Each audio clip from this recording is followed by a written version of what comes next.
How to find transit number of TD bank account. Let's get started. Firstly, you can use your TD bank account online. Launch your TD app. You'll land to the login page. Now you can type in your TD account's credentials, username and password, and then click on login.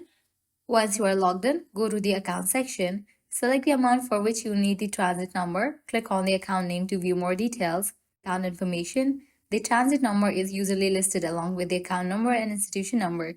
It is a 5-digit number that identifies your bank branch.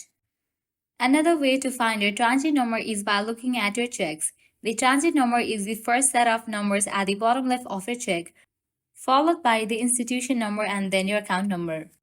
If you are unable to find your transit number through the online methods, you can always contact TD Bank customer service.